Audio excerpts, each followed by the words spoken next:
They were born not into families but into property. Their first breath belonged to someone else. Their first cry recorded not as joy but as profit. These were the children of America's hidden machine, a system so brutal that it turned human life into merchandise. There were no lullabies, no names chosen with love, no futures built on dreams. There were only ledgers, auctions, and the cold calculation of how many bodies a field would need next season. In the barns and sheds of the South, men and women were paired like livestock, forced together again and again, not for love, not for choice, but for money. And every baby born into that darkness was proof that the system worked. This was not slavery as you know it. This was a deeper horror, a breeding ground for profit built on broken lives. Before dawn broke over the sprawling plantations of the American South, a silence hung heavy in the humid air, a silence broken only by the muffled cries of women forced into motherhood they never asked for. In hidden barns and behind locked doors, a system darker than slavery itself thrived in secret. Slave breeding farms, places where human lives were manufactured, traded, and exploited like livestock. This was not a side chapter of history. This was its hidden engine. Most people think slavery was about labor, about cotton fields and sugar plantations. But for those who lived it, a far more sinister reality lurked beneath. After the international slave trade was banned in 1808, America's demand for enslaved labor did not disappear. It grew. Plantation owners still needed workers, and with no ships arriving from Africa, they turned inward. The answer was horrifyingly simple. They would breed them. Breeding farms were not rare. They existed across the South from Virginia to Maryland, hidden behind polite names like slave quarters or domestic service centers. But their purpose was anything but domestic. Enslaved women, some as young as 12, were forced to bear children for profit. Their bodies became tools of production, and their children were born not into families but into ownership. Clara was one of them. She was barely 15 when she was assigned to a man twice her age. She had no choice, no voice, no understanding of what was happening. Only the command of the overseer and the threat of the whip if she resisted. 9 months later, she gave birth to a baby boy. He was taken from her before she could even hold him. That boy was sold by the age of 2, earning his enslaver more profit than Clara herself was ever worth. For the plantation owners, this was business. For Clara, it was a nightmare without end. These farms were not chaotic. They were meticulously planned. Enslaved men were chosen for their size and strength, women for their fertility. Pairings were arranged and repeated. Some women were forced to conceive a dozen children in their lifetime, not one of whom they would ever raise. Each child represented new wealth for the enslaver. Each birth was another step in a carefully calculated system that saw humans not as people, but as capital. The cruelty extended beyond the physical. Families were deliberately torn apart. Love, affection, and parenthood, basic human experiences, were denied to ensure that enslaved people remained dependent and broken. If a woman grew attached to her child, the child was sold. If a man showed affection for his partner, he was sold too. The message was clear. In this system, love was a liability. Behind every statistic, millions born into bondage, were stories like Clara's. Stories of women who were never mothers in the way nature intended. Stories of men who watched their children sold like cattle. Stories of children who never knew their parents. This was not just slavery. This was manufactured suffering. A deliberate, systematic attempt to grow an enslaved population for profit. What made it even more horrifying was how normalized it became. Newspapers ran ads offering breeding stock. Slave owners discussed reproductive output in ledgers. Even churches blessed marriages between enslaved people, not out of kindness but to encourage more births. The language of commerce infected the language of humanity itself. Enslaved people were not born. They were produced. By the mid-1800s, thousands of children were being born into slavery every year, fueling the economy that built America's wealth. Their existence was a calculation, their lives a commodity, and for those who lived through it, there was no escape. Even death was not freedom. It was simply the end of a life lived in chains before passing that burden to the next generation. This is where the story of the slave breeding farms begins, in the quiet horror of a system that dared to play God with human lives. But this is only the beginning. The true depths of this cruelty, the markets, the pairings, the broken families, would go far beyond anything the world was prepared to face. The breeding farms were not chaotic places of random cruelty. They were built with precision, designed like businesses, and operated with the cold logic of profit. In many cases, they were businesses, and the product was people. Every birth, every pairing, every sale was a transaction in a system that saw human beings not as children of God, but as livestock to be bred, raised, and sold. By the 1830s, entire economies were tied to this monstrous practice. Slaveholders who once relied on the transatlantic trade turned inward, transforming their land into what historians would later call human factories. Virginia and Maryland became the center of this grotesque industry, with thousands of enslaved men and women forced into reproduction. Some plantations boasted breeding programs with detailed records of births, pairings, and profits. The goal was simple: produce more children than any plantation could ever buy from overseas. Rose's story shows just how methodical it was. She was 14 when she was taken from her family in North Carolina and sold to a plantation in Virginia. The man who bought her did not want her for labor. He wanted her womb. Rose was paired with Samuel, a 22-year-old man chosen for his strength. They were forced into a cabin together, with overseers monitoring their progress. When Rose gave birth to a boy, he was taken from her within weeks. She was then sent back to Samuel, and the cycle began again. Over the next 12 years, Rose gave birth to 9 children. She never raised a single one. Most were sold before they could walk. The plantation owner calculated that each of Rose's children brought in an average of $800, nearly $7,200 in total. Rose herself had cost him $500. By his math, she had repaid her cost many times over. This was how the system justified itself. A woman was no longer just a field worker. She was a breeding investment.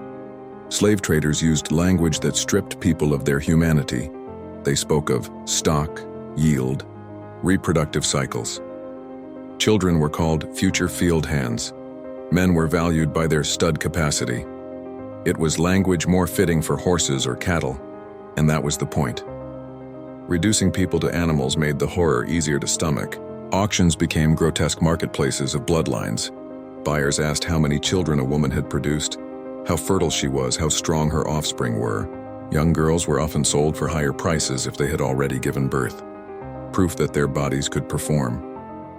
Teenage boys were bought not for labor but to be future studs. Enslaved people were sometimes even bred to specific physical traits: height, muscle, skin tone, as though they were breeding dogs or racehorses. Auctions became grotesque marketplaces of bloodlines.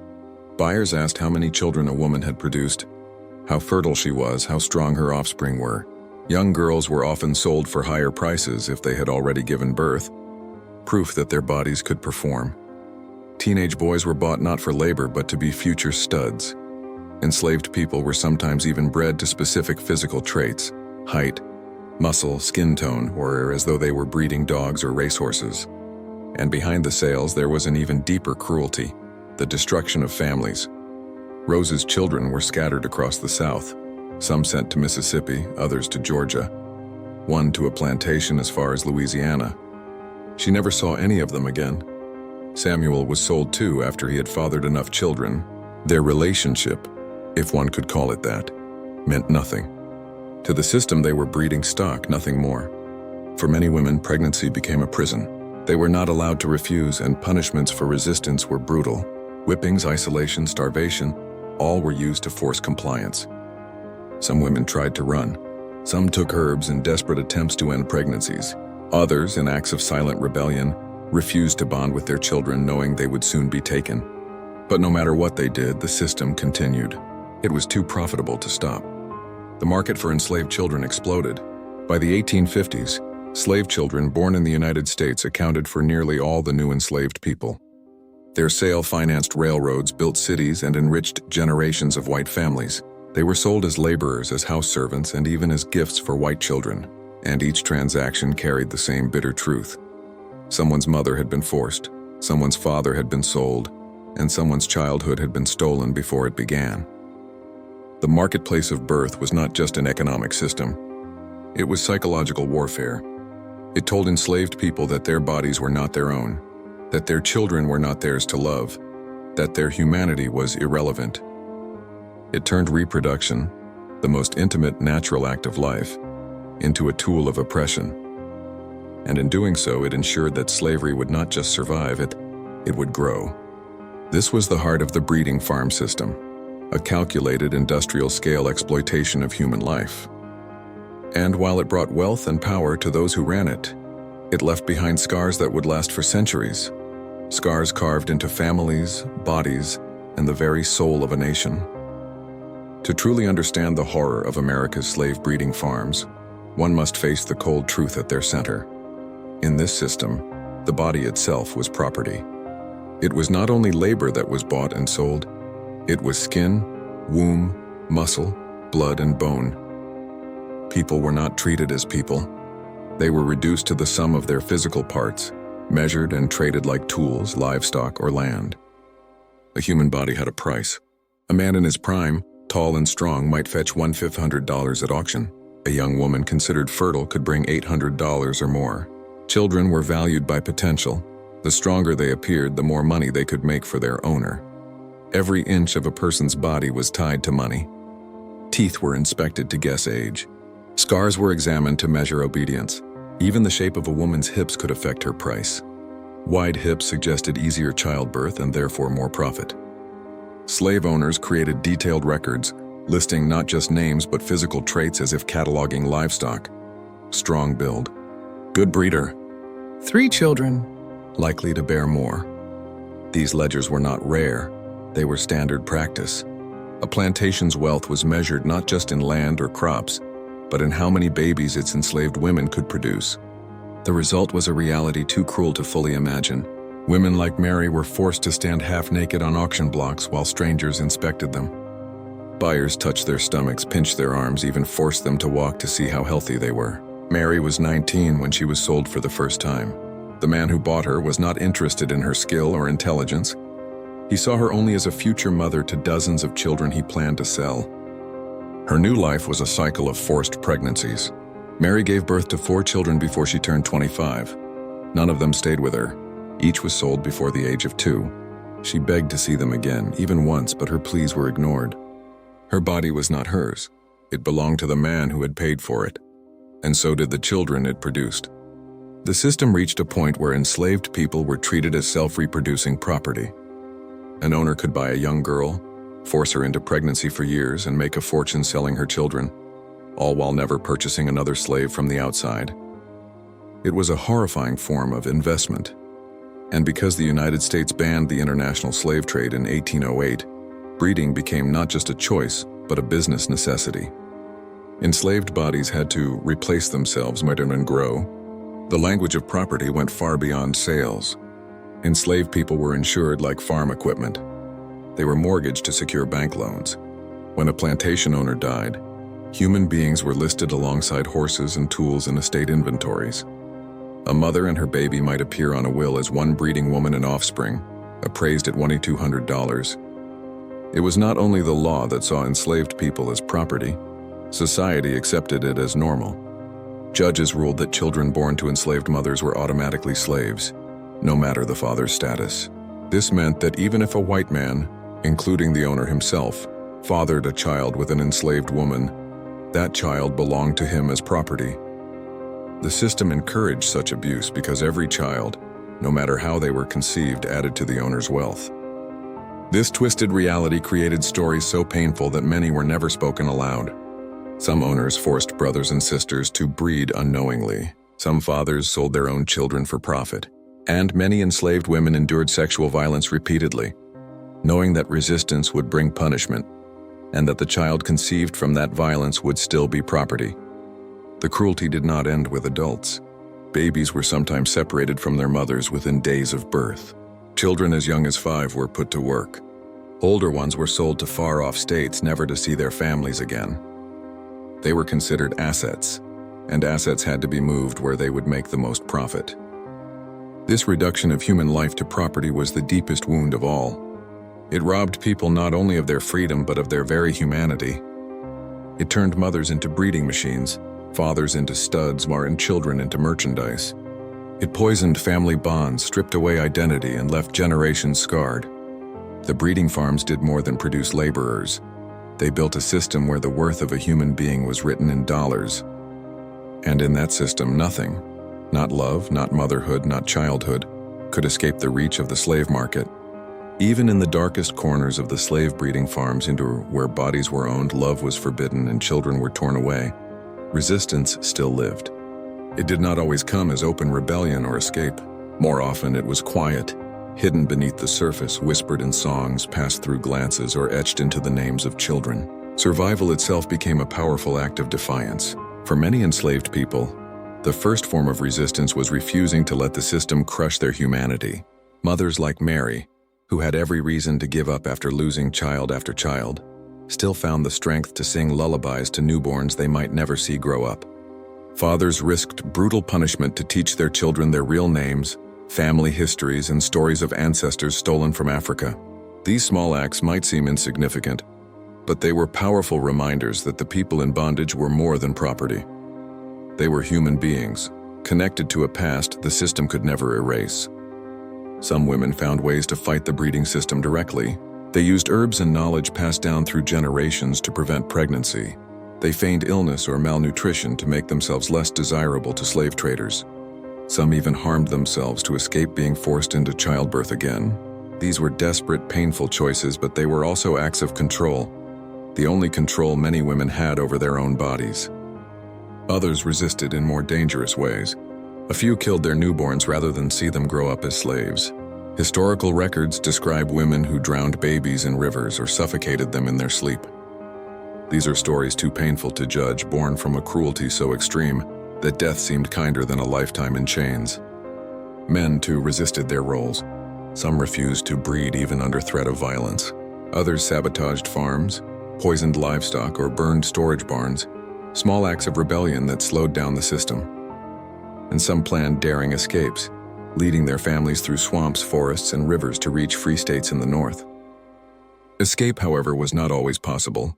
For many, resistance meant endurance, finding ways to stay alive and protect their dignity in a system designed to break them. They built secret communities within the plantations, sharing food, stories, and care.